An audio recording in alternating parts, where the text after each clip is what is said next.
Amici di GiovedìScienza, benvenuti a Friends of GiovedìScienza, Science on a Thursday, welcome to this meeting with Carlo Alberto Redi, Professor Carlo Alberto Redi, who I have mainly been in touch with on the phone, and who, however, solved a number of problems on the phone, because when I needed a very clear opinion, an undiplomatic one, in biology, obviously, it was enough to phone him.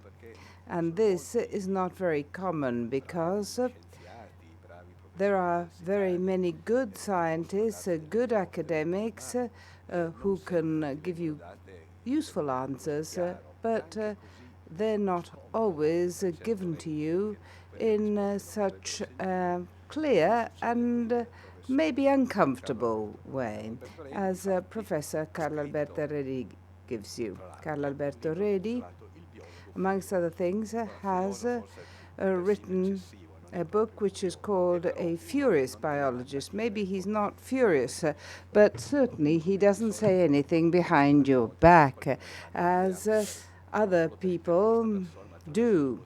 Not only through others, but in fact through 2 or 3 people. But this evening we're here basically to talk about eggs. It's not yet Easter, but we're going to be talking about eggs, even if it's a bit early. Even before meeting Professor Redi in the early 80s, and the idea was not mine, it was Franco Pierini's, we spoke or wrote about eggs on Tutto Scienze, the magazine for the Stampa on the science. It was a very big newspaper in those days, and it filled the whole page. And I'm sure, Isabella Lattes-Koifman wrote it, who was an ethologist, a zoologist, exactly like Professor Carlo Alberto Redi, who is a full professor at the University of Pavia, although he also takes an interest in many other things, because zoology is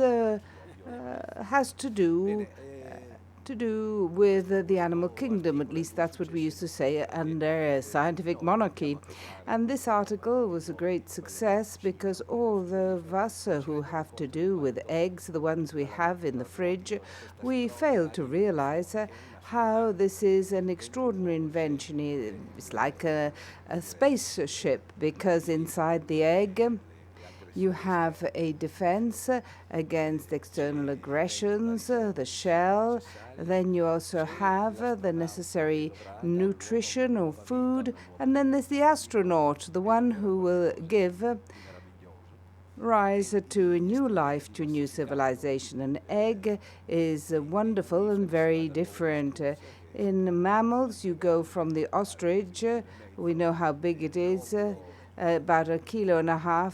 Excuse me, but an ostrich isn't a mammal. You're quite right, it's a bird, it's not a mammal. It's the zoologist in me, I can't resist it. You're quite right. The dinosaurs, so the egg is big. But the echidna, for example, because the echidna is halfway between a mammal and a bird. In any case, we go from very big eggs to very small one. Ours, human ones, are 0.2 milliliter, something like that.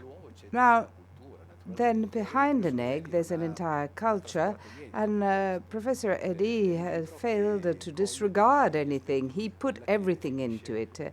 He defines the history of a fantastic cell.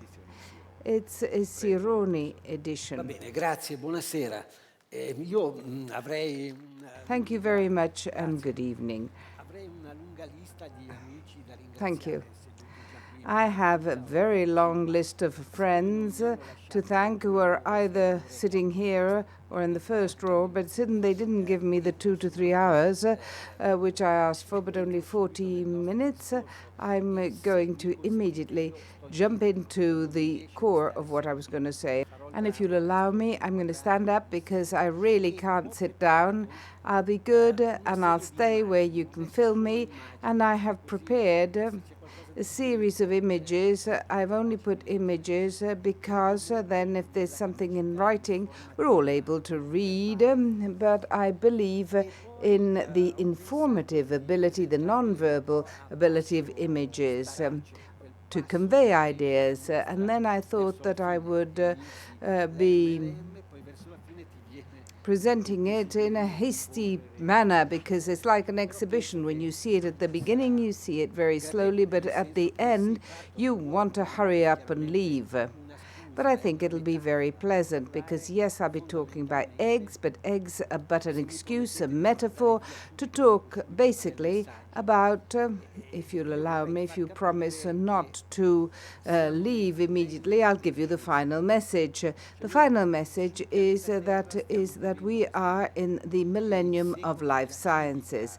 On the planet Earth, we're experiencing this moment. That is to say, the 19th century chemistry, the century of physics, was the last one. The Higgs boson was understood by 3 people, Higgs and another 2 people who were in his room. But you really can live without knowing the periodic table. It's good to know them, but now, if you don't know at least a bit of the major steps forward in this biology, in the life sciences, I think you don't live in a community where there is democracy, where I can really understand, discuss, debate, make suggestions, and find solutions together. That is to say, I am convinced that unless you have a certain amount of knowledge without becoming small biologists, or there's no citizenship, no citizenry. You are a citizen if you have scientific knowledge, because we live in democracies which are cognitive or knowledge-based democracies, because from the moment we arrive on this planet to the decisions which you make in the end of your lives, or treatments, or what you eat, what we still use to produce, is all based on the progression of the science of life. Life sciences, biology are important, and I hope to be able to illustrate it with images that won't bore you.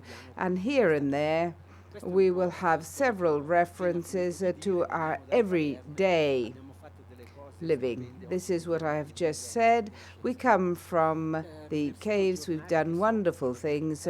We're now living in the millennium of life sciences. Even in journals or magazines such as The Economist that basically have other interests, it says biology's Big Bang, the unraveling of the secrets of the DNA.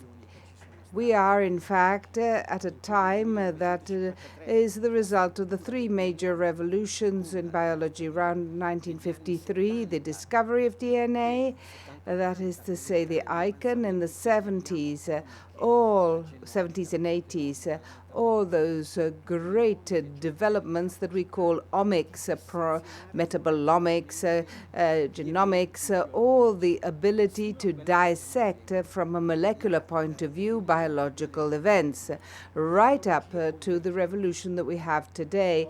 That is to say, the converging technologies.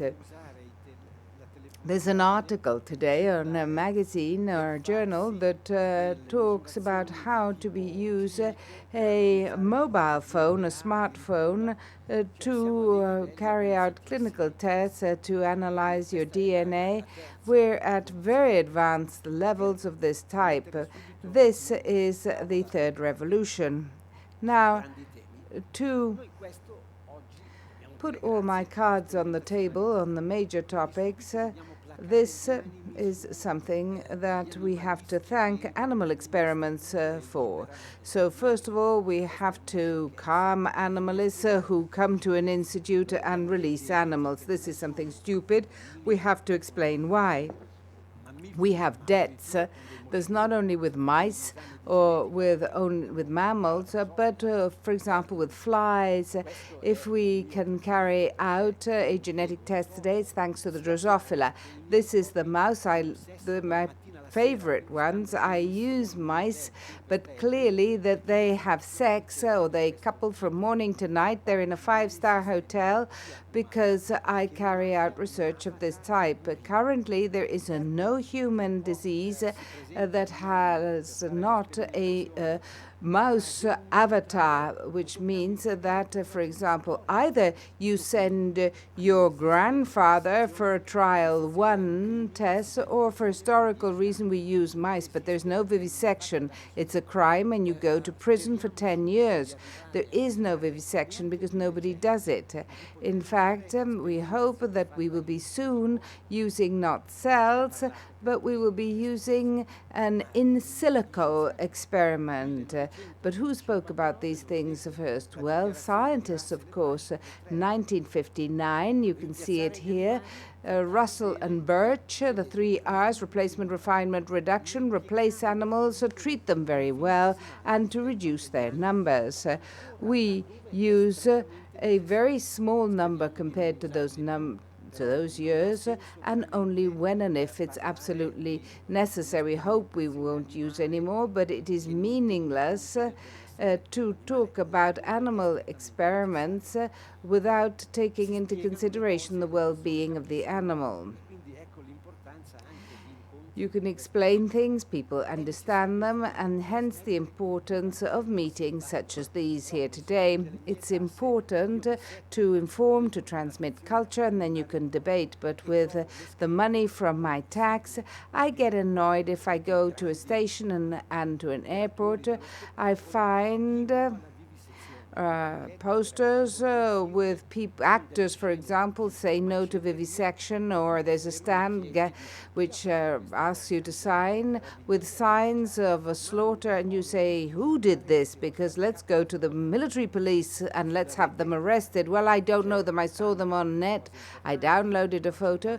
Well, on the net, you have lots of important things, but there are also a lot of things that are not important. So it's very important to clarify these and then to solve one's conflicts. Because, ladies and gentlemen, some we love to the point which is excessive. Last few days ago, I saw a woman in Milan who had a dog in a pushchair. Well, fantastic. I belong to the Society for the Defense of Dogs, and I have the sticker on my car, but some we hate.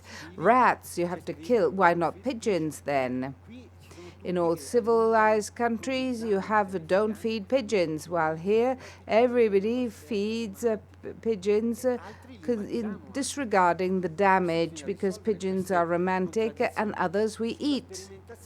So maybe we have to come to terms with these experiments. On these experiments, unless we want to go back to human tests or tests on humans, then we have to use avatars, mouse avatars, and I think we have to go on as far as anthropomorphic animals and monkeys. The test is banned in all the world. Maybe there is a moratorium in a few American states on some animals, but it's no longer allowed. We've learned a lot thanks to the use of animals and human material. And for example, the DNA. We have sequenced our DNA and we've established that there are no races. And this is a very important aspect. In the Dulbecco committee, I was the youngest, and I therefore had to do all the technical things. In the Lincei, which is the Italian Academy, I'm one of the youngest, although I'm as old as Jep Gambardella. I don't know if you saw Sorrentino's film, The Grande Bellezza, The Great Beauty. Well, I suggested that we should amend Article 3 of our Constitution, eliminating the word race. There is no race. So it is a definition which has a historical meaning but has no meaning. Otherwise, genomes tell us that we have lots of ethnic groups, but the same genome. So even when we talk about it today, there are terrible aspects of racism, and we have to explain that there's nothing scientific about it. In our genome, we have also understood fantastic things. For example, that we had sex with the Neanderthals, because then we eliminated, that is to say, the sapiens, eliminated the Neanderthals. And here it would be important to explain how. What you mean, you have sex with them and then you eliminate them. Yes, we culturally eliminated them because proving the fact that when the minister said, try eating the betrothed by Manzoni, you won't eat with culture, I think he was absolutely wrong. And I can say it because he's, in fact, Tremonti, the man who said it, is my neighbor. But we kill them with culture because sapiens have a little bone, the hired bone, which makes it possible for us to pronounce vowels. The Neanderthals haven't. Try talking without vowels. Well, you have sounds then. I would compare it to the culture of the mafia message, a mafia culture. That is to say, in the end, and I told people in jail on this because I held lessons to these people who had committed major crimes. I said culture, which condemns, because if your culture is the expression of just basic message, but the sapiens were able to communicate. They were able in their community to be a bit selfish because they wanted to control the women, but they were an altruist group. That is to say, there was an attention to cooperate. There was mutual cooperation. And this is very important because biology tells us so. We should say that this is a genome, but your destiny isn't written in your DNA. It's important, but you're also the result of the interaction with the environment, the family, school, places like this. You're the result. There is no difference. There is no gene which makes you gay or voting Trump or Barack Obama, because there are also papers that tend to say this, but they're frauds. Culture, and I insist, this is clearly stated in the book on the egg, where we asked philosophers, theoretical philosophers, to tell us what they thought about eggs.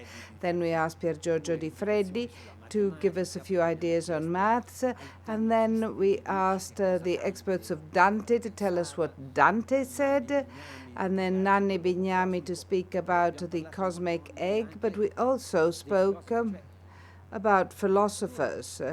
That is to say, the two cultures don't exist. There's only one culture. Giordano Bruno had understood at the time what genotype and phenotype was. And here you see the quote.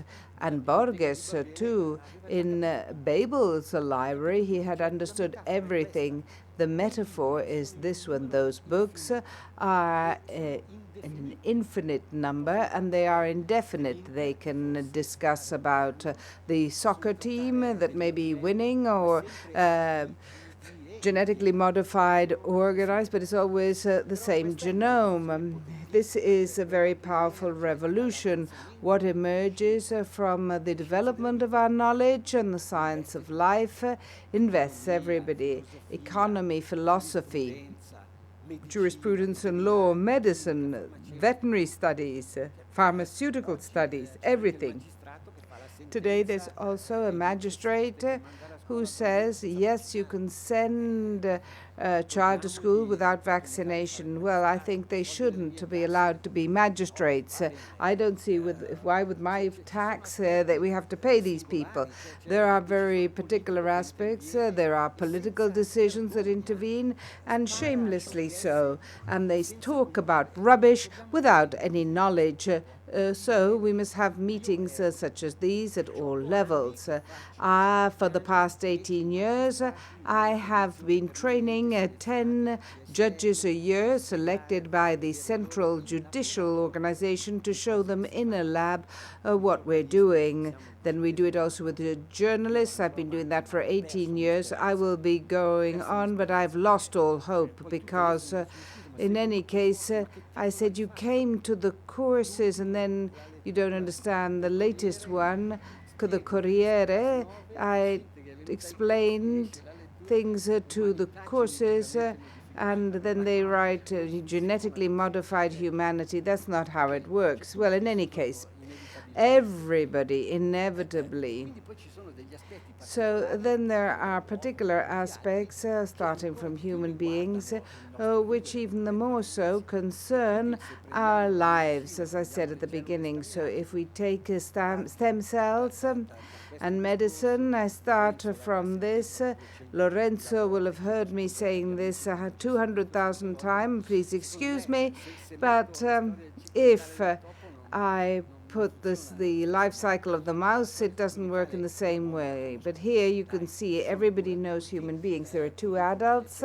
They produce specialized cells. One is the one which we've spoken about, the egg, the oocyte. The other one is the sperm.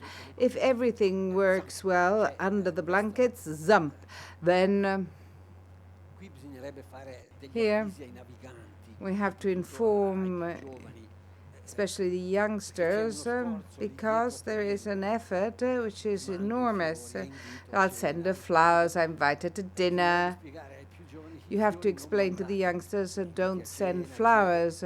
Yes, you send flowers after, but I haven't got time now to give you the details. And you form this wonderful cell, which is the zygote.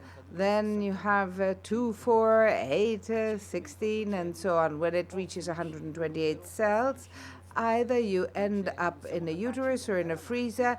We don't know how to go on, and we cannot have any ectogenesis. People are trying to do this because they think that maybe we should go on Mars or an asteroid because it's neat. But this is the history. But then there is the person who says, this is the beginning of life.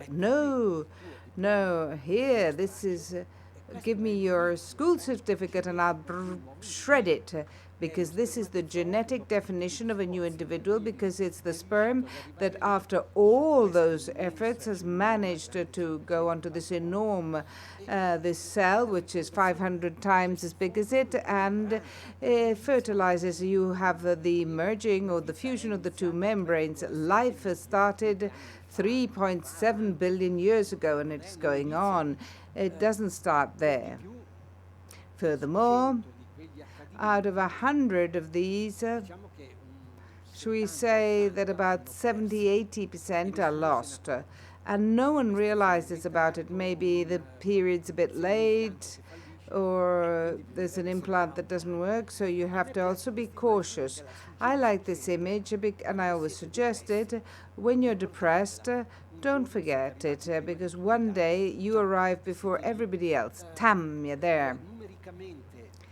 Numerically, and I put myself and not the Chancellor to avoid problems, from 1 to reach billions of billions. Women may prefer other versions, especially George is very fashionable, but I would like it to be clear that it is a problem of numbers.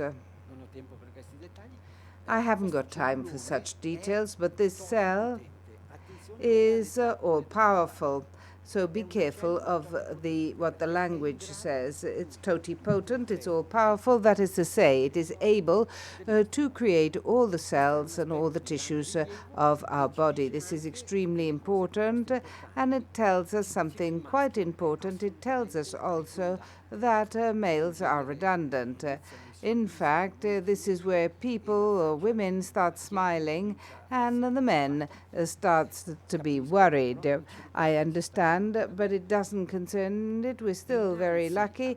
In fact, faced with these techniques and the possibility of have the development of these cells without the sperm, you have to understand we have to talk about serious problems. The fact that men are redundant and the fact that there may be some parenting.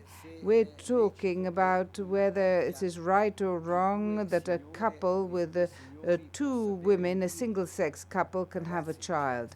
Well, we're discussing of what happened yesterday. Maybe we should discuss of what is going to happen tomorrow. When I saw this in Copenhagen, I treated in this way. It's really a problem. This is in Italian, was translated, the end, the weaker sex here. The Economist insists that men are the weaker sex. I never liked this cover, but as a scientist I have to show you. When I saw this poor man who was a taxi driver for a woman, I said, no, this is the end. This was Miami, outside, near the Institute of Pancreatic Cells. But it is possible to have new individuals skipping in mammals the contribution of males. If in any case you look at the animal kingdom, the presence in reproduction, in sexual reproduction, is an exception. It's an anthropomorphic version to say that there are two sexes, males and females. It's an exception. In fact, the male sex is an accessory sex invented by evolution. This is the situation. Those cells which come from the zygote lose the power to produce other cells. There is a limitation of what we call the notion of stem cells.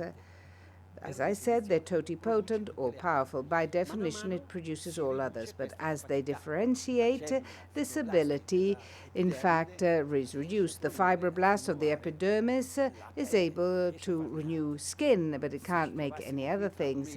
If in a month's time we were here, the blood cells that are circulating in our body would probably be others, but they would always be produced by cells such as those. So from totipotent, all-powerful, to pluripowerful, until there is the implant on the mucus, then they're embryos. So from that moment, all the cells that can be obtained from adults or fetuses are stem cells, somatic ones, the ones which journalists called adult, while they call the others child.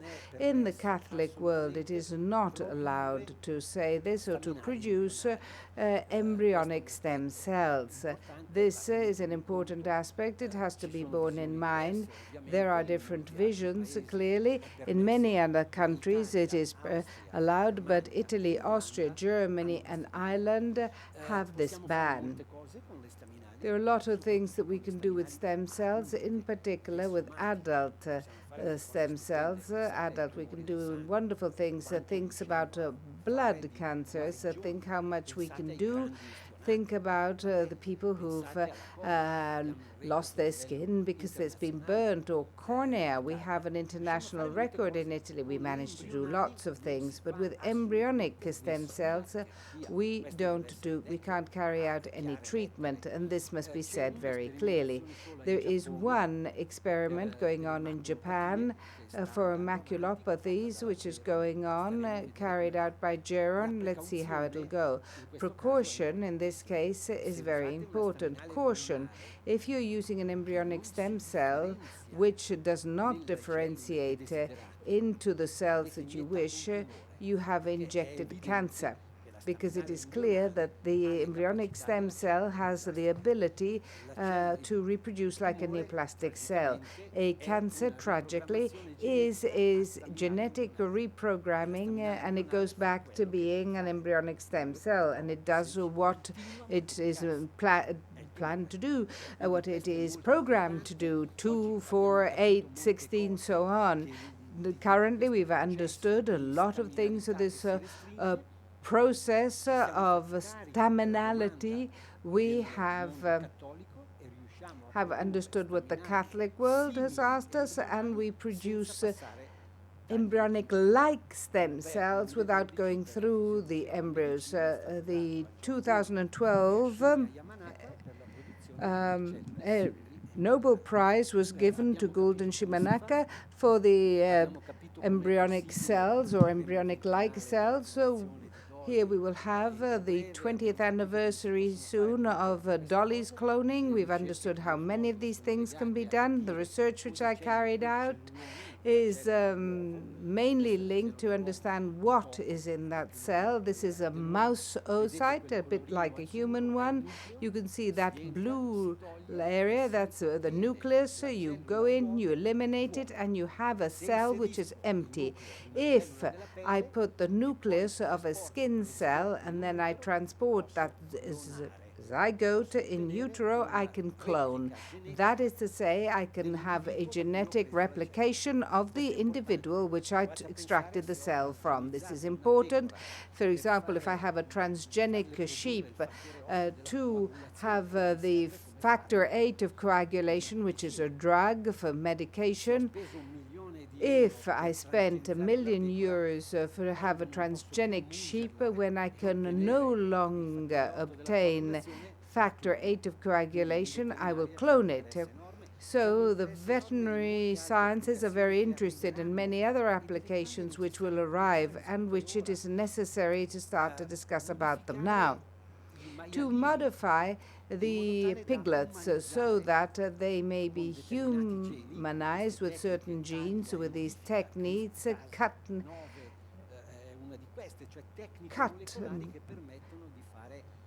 using molecular.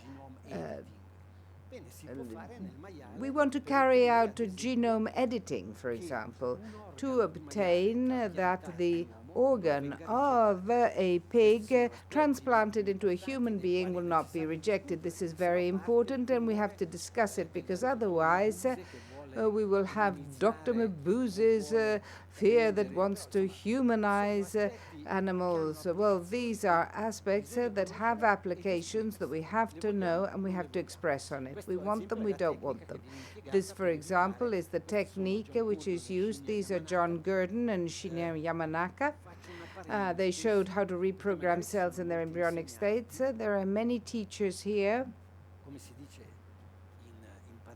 and as they say, beware, beware. For example, Gordon, who took the Nobel Prize, and here he has it this. They said, what do you want to do it? He said, I want to be a biologist. And they said, in writing, don't be stupid. It would be ridiculous, quite ridiculous, for you to be a biologist, and it would be a waste of time for you and for those who have to teach it to you, because he was 52nd out of 58 students. So you have to be cautious when you're a teacher. You can do lots of things with these techniques, for example, lots of cells, treatments. This is March 2014. So the youngest ones can only remember stamina, which was a tragic clownish result, and this Mr. Vanoni is continuing, so beware in the Ukraine, because the magistrate here in Turin, I must say, wrote a verdict, but not very well, because they agreed, and the verdict said, right, a year and a half with early release, don't do it again. But he didn't say, don't do it anywhere in the world. So this man now is in the Ukraine and continues these activities, which I would call criminal activities. There's no other definition. But this is a country which does things like this. I think you'll all remember the Di Bella case, and those of you who is roughly my age, Jeff Gambardella's age, will also remember the Bonifacio serum. That is to say, from the goat feces used to treat cancer. Complete craziness. Another example. I am in a region where the governor of the region has said that vaccines are free choice. But have you no doctors? They know some. Look, this is absolute idiocy. I remember in my class there was a youngster who'd had polio. Maybe you should show someone what happens. Vaccinations are a key result. Look at the percentages. There are adverse events, 1 out of a million. So you can't say lie. Of course, 1 in a million can. And roughly, it coincides with the onset. The year of vaccination coincides with the year of the onset of autism. De Niro, for instance, has a child.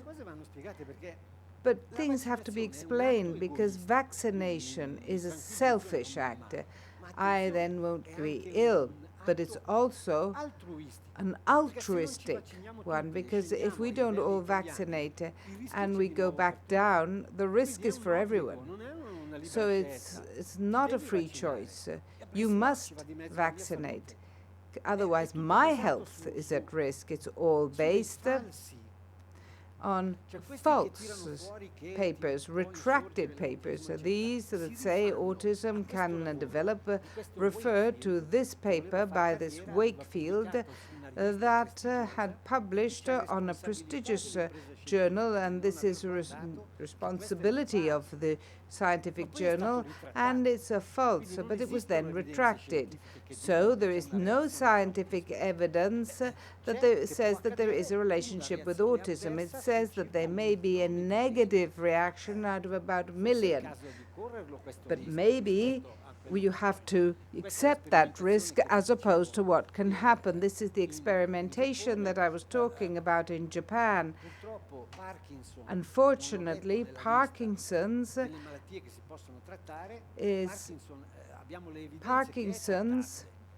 can be treated, because if our body is that wall, you have to eliminate the cells that don't work anymore and replace them with others. Unfortunately, these cells are dopaminergic neurons with dopamine. You must take them from somewhere. If we take them from abortions, you need 4 or 5 to treat a Parkinsonian person, non-viable. This friend, Oliver Brossel, has produced dopaminergic stem cells from an embryonic one. Greenpeace took him to court in Europe, and this magistrate said that Greenpeace was right, because an embryonic stem cell is a human embryo. And maybe this magistrate should have attended meetings such as this. It's not a human embryo. Not even St. Augustine, who was in the city where I live, would have said so. You can all become president of the United States, but the probability is very low, and one embryonic stem cell is not an embryo. Therefore, we can't treat Parkinson, because the verdict of the magistrate in Europe has no appeal, no final appeal or courts of final resort. But the evidence is we've already had trials, phase 1, 2, and 3. So we have to discuss of these things. The child who has 3 or 4 parents, This is misleading because the housewife in Voghera believes this, but also believes it at the ministry level because their information is made cutting out papers. So it's important not to do this. In fact, we can avoid having children with mitochondrial pathologies. Why should we not do it? If two friends give each other cells and check that there is no monetary exchange, and the child is the child of the woman who got some cells, and here it's explained very clearly, that have mitochondria, the small corpuscles within the cell that produce energy, but which do not contribute, and Giordano Bruno knew this, to my phenotype. They contribute to give me energy in the nerves, muscles, generally. And this is a case of democracy. Cameron spent a lot of money to inform people in schools, in communities, and then they carried out a survey and they established that citizens agreed, 62% agreed in favor. And so here you can see with 3 parents, no, there are only 2. And also great friends of mine who write a science without any qualms. I told Augusto, well, no, there are qualms. The thing is that not everybody were as lucky in the reproductive roulette in terms of genetic recombination. So why should we not correct it? Currently, we can do it. Artificial gametes using the egg cells. We can prepare oocytes and sperms. We're still models. René de Llopera has done something in Stanford where one of my students has gone. What we were talking about, the youngsters that we pay, we train them, and then we give them to our competitors. Here we're in Turin. The last one who invested in research was Minister Quintino Sella, but it was several centuries ago, so it tells us a lot about investment in research. There are many colleagues who will, no, I'm going to say something nasty, so let me go on. These are egg cells, these are sperm cells, these are mice. There are no males, everything. In a petri dish, we can have male eggs and female sperm. We can make eggs from male material and vice versa. So we could have single parents, genetic single parents. We'd have to discuss it. I could have a surrogate mother, for example. These things are things that we want to discuss. We might say we don't want them, but we don't want, do we not want the technique or do we not want the product? Because that technique can also be used for other things. For example, it says you can't transfer nucleuses. Why? Because directly or indirectly it's finalized for human clonation. Well, we can't do this. That technique could be done to avoid mitochondrial pathologies. Why nobody thinks about cloning a human being is something stupid. Possibly there are some Rahelians present. Well, they do. www.rahel. They will sell you a machine to clone yourself. If you believe that and you throw it, you'll throw about $1,000 and won't clone anything. These things should be explained. It's science fiction. I think this is an image that says it clearly. Currently, it's like this, but in the future, it could be different. Let's talk about it. Because it's important. These are headlines that don't help. But I don't like the media because of this, but human cloning, who's afraid of human cloning? Children with blue eyes and blonde with hair is something we don't know how to do. human clonation or cloning is a crime in all legislations. Only in Italy, I think it's 10 years jail, but no, it's not necessarily important to use ethics. I think that in this case, Islam, all the monothe Christians, Jews, Buddhists, anyone, and everybody agrees it's the woman's health that is most important. Because to clone, what can I do? I have to ask a series of young ladies to superovulate, inject gonadotropins to have egg cells. Otherwise, what can I do? Dolly is 1 out of 458 attempts. The mouse, 1 out of 84. We're around 1 out of 30, but you need 30 cells. And who's going to give you those eggs? Certainly not the woman who lives in Via Monte Napoleone. It's going to be the poor women of this planet. So be careful. It's not ethics. It's think. But you have to say everything. I was outside, leaving the Columbia University in New York, Manhattan. Manhattan is the only municipality where you can buy eggs without going into jail. You can see it online, you find everything, but also in a newspaper. In this one, which I took to go to a movie, you see beauty, health, apartments, travels, fitness, psychotherapy, special egg donor needed. Usually about $2,000 for a superovulation.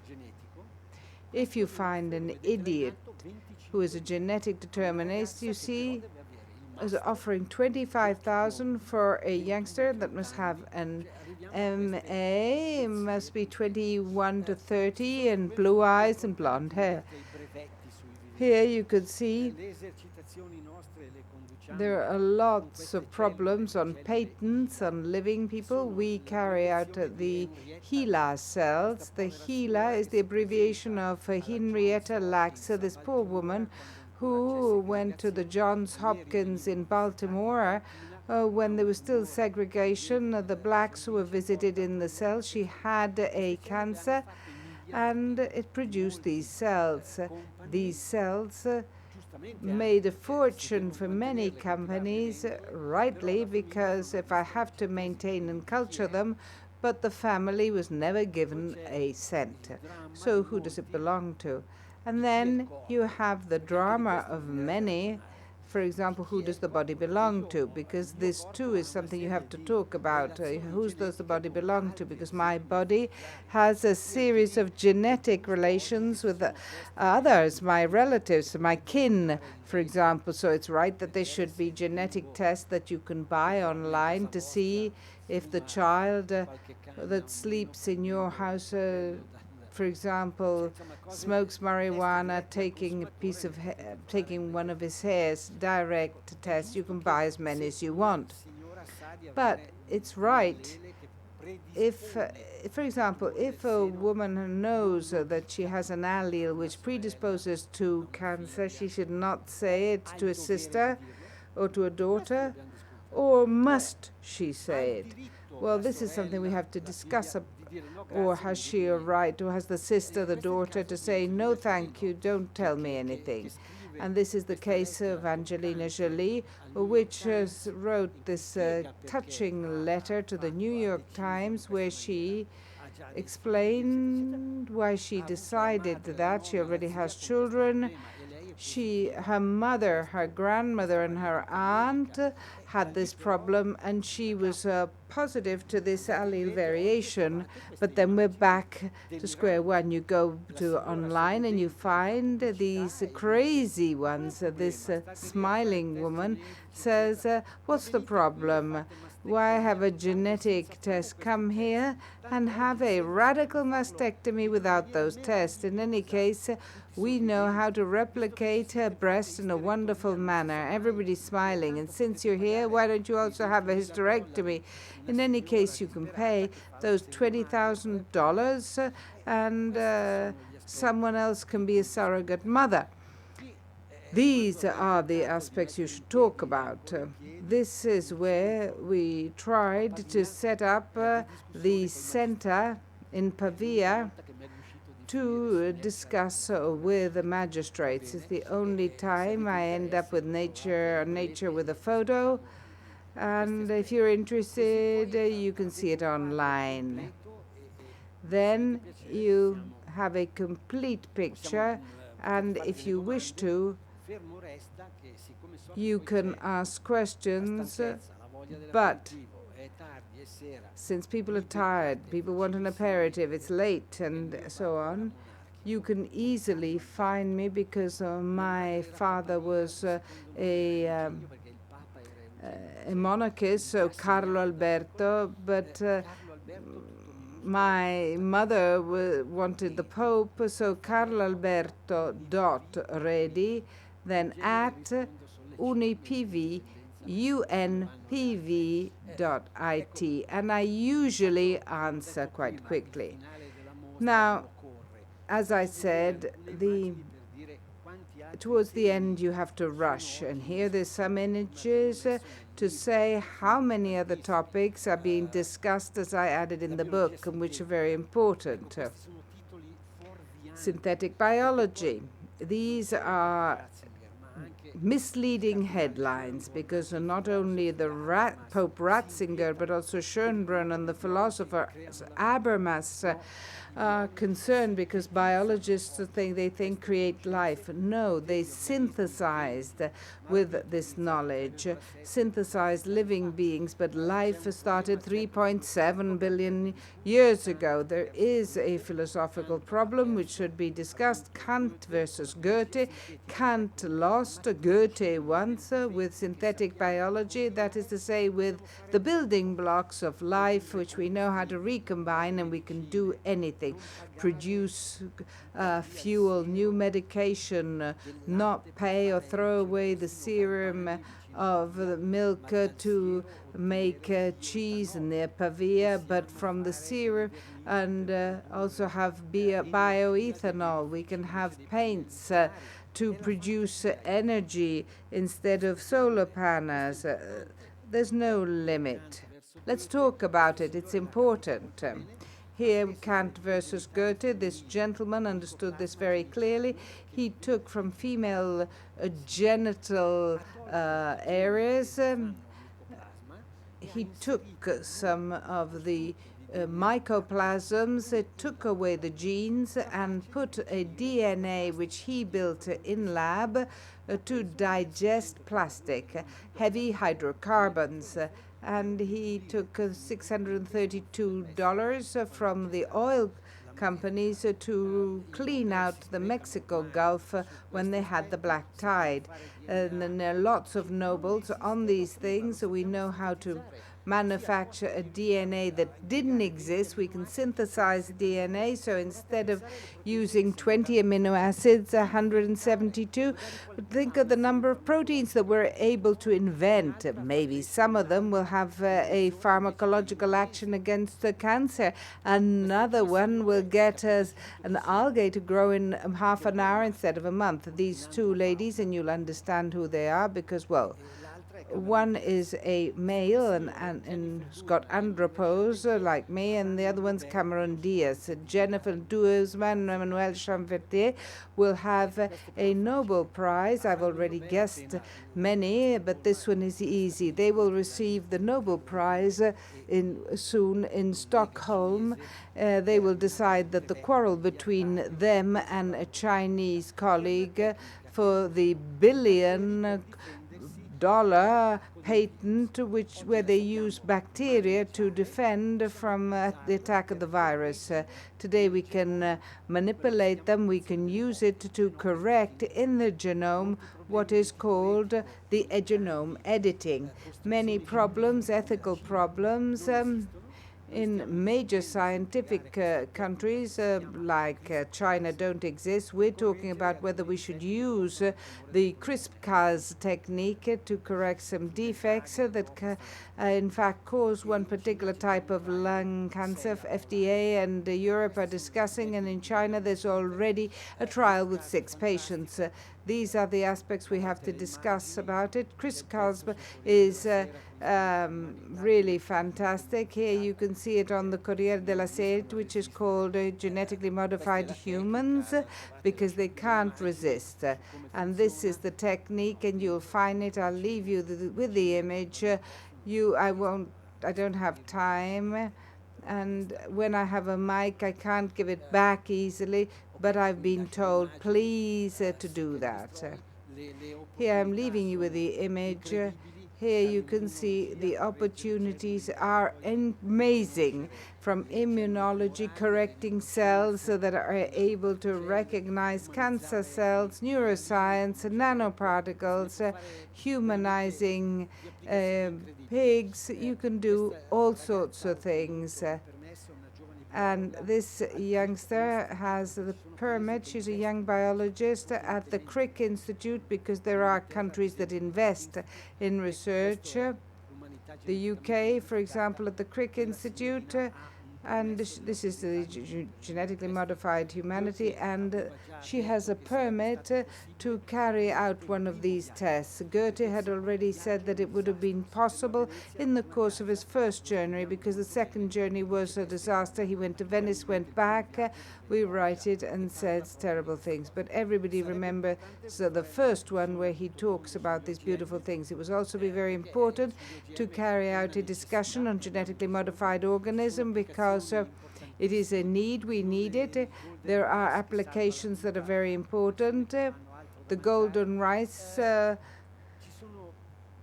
and the people who need to be saved. There are some lies.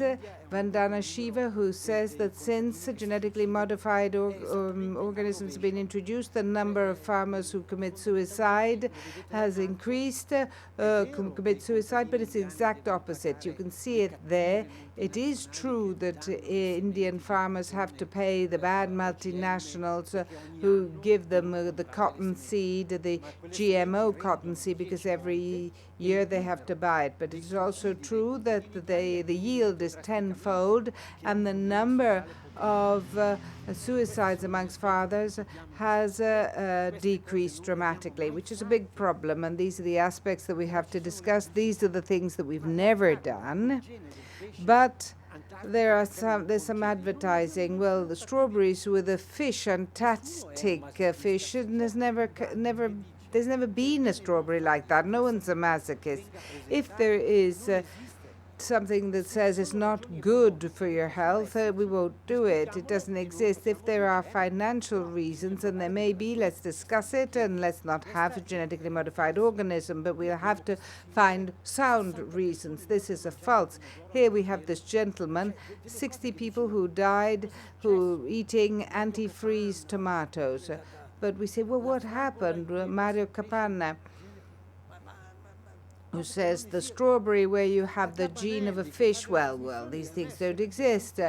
Gabanelli, who organizes and does shows that I really used to like, but here it said the fish lived in cold areas and strawberries started to produce other things. Repubblica.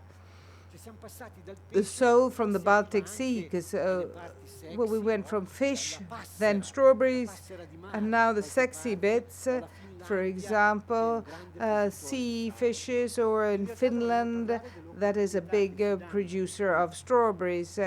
Well, I'd like to talk about the opportunities, and with this I will conclude, these great opportunities to solve the problem which we have on our planet, that is to say, inequality. We're here this evening, we're sitting down, we're comfortable. But the bus with the 1% that have 99% of the wealth, on this bus there are 14 people who govern the planet. Maybe we should be discussing about this. This is the Oxfam report issued 2 days ago. How can we avoid these inequalities? How can we avoid this disparity? Because this is the last message. Social environment, your social condition, it becomes biological. Because if there is a major disparity, I will not go to a doctor. I won't be treated anymore. And this does not only consider distant countries. See how many in Italy don't go to the doctors anymore. So a social condition is embodied in an epigenetic manner in the biology. This is what we're going to talk about. These are very important things. And there are very many indications. This book is very beautiful. Altruism. We must go back to the culture of gift. We have to see how many of us have been lucky and think about others. Culture when? Because I was quarrel with my neighbor Tremonti. I rent a house that belongs to the Collegio Glisieri. He owns his property. If we don't have this, we go back to the caves, because those who have a credit card and access to these opportunities will guarantee it. And this is the advertising, because this is my book, and this is a book that was not lucky, because who's going to buy a book with a brown cover? I insisted with Carocci. I said, don't do it brown, nothing to do. So it's all on stem cells. And this is the book I like most. It is the Scientific Guide of Pavia. Please come to Pavia. There's not much left. Fred Buscaglione, Snia Viscoso, everything finished. But there's Mr. Scotti with 5 workers who sells rice to the Chinese. There are no more rice pickers, so the men who think that they might like them are going to be disappointed. But there's a lot in this Scientific Guide of Pavia. There's one which is very beautiful, also of Barcelona. There are no other scientific guides of the city. So Barcelona, Mercè Piquer wrote it. Thank you.